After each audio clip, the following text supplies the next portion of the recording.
The economy's pre-existing conditions are made worse by the pandemic by the Adam Posen.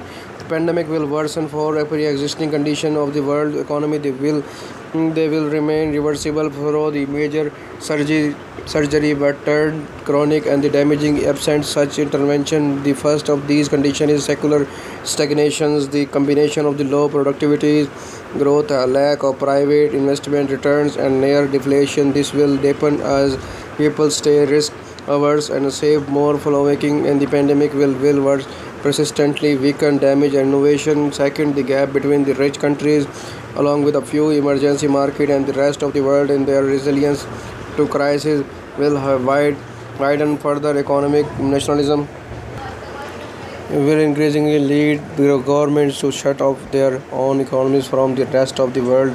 The third party, as a result of the flight to safety and the apparent recklessness and developing economies, the world will continue to be our reliant on the U.S. dollar for the financing and trade, even while the United States becomes less attractive for the investment. Its attraction will increase relative to the most other parts of the world. This will lead the ongoing desertification. Finally, economic nationalism will increasingly lead government to shut off their own economies from the rest of the world. This will never produce complete autarky or anything close to it, but it will reinforce the first two trends and increase the resentment of the world. Third, more than ever, the world looks to central bankers for deliverance by Aswar Prasad. The economic and the financial changes wrought by the pandemic could leave deep scare on the world economy. Central banks have stepped up the challenge by the tearing up their own rule book. The U.S. Federal Reserve has bolstered financial market with the assets purchase and provide dollar liquidity to the other central banks, and the European Central Bank has declared no limits to its support of the euro, announced massive purchase of the government and the corporate bonds and the other assets. The Bank of the England is financing government spending directly. Even some emerging market central banks such as the Reserve Bank of India are considered extraordinary measures are risk. We demanded central bank are on consider cautious cautions and conservatives have shown they can act with the agility, boldness and creativity. Fiscal stimulus by the governments on the other hand has proved to be political, complicated, cumbersome to implement, and the other difficult to the target where the need is greatest and central bank once considered cautions and conservative home have shown they can act with the agility, boldness and creativity in disparate times. Even when the political leaders are unwilling to coordinate policies across the border, central bankers can act in the concurrent. Now and for a long time to come, central banks have become the entrenched as the first and main line of defense against the economy and financial crisis. They may come to come view this immense new role and the unrealistic burden and expectations it will impose on them. The normal economy is never come back by Adam Toes.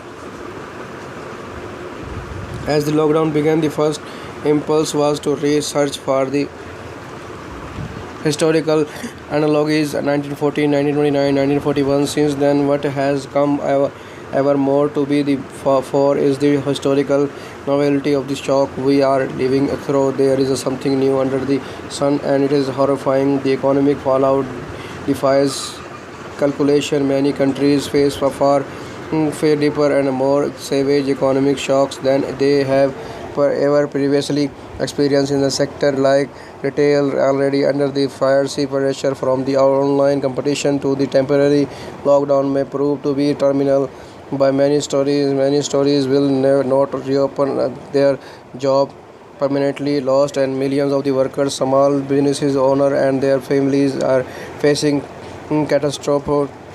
And the longer on was sustained the lockdown, the deeper the economy scare and the slower the recovery. The longer we sustain the lockdown, the deeper the economy scare and slower the recovery. What we thought we knew about the economy and finance has been radically disturbed since the shock of the 2018 2008 financial crisis, there has been a lot of talk about the need to reckon with the radical uncertainty. We know now about what truly radical uncertainty looks like.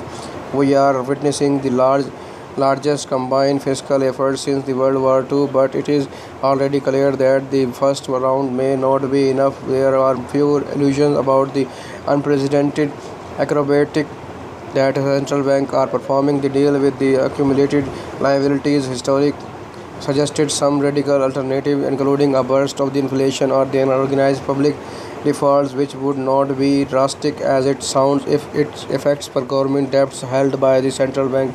If the response by the businesses and household in is risk aversion and a flight to safety, it will compound the force of the stagnation of the public response to debt accumulation by the crisis. It's austerity that will make matter worse. It makes sense to call instead for a more active, more visionary governments to lead the way out of the crisis. But the question of the course is what reform that will take and why which political force will control it.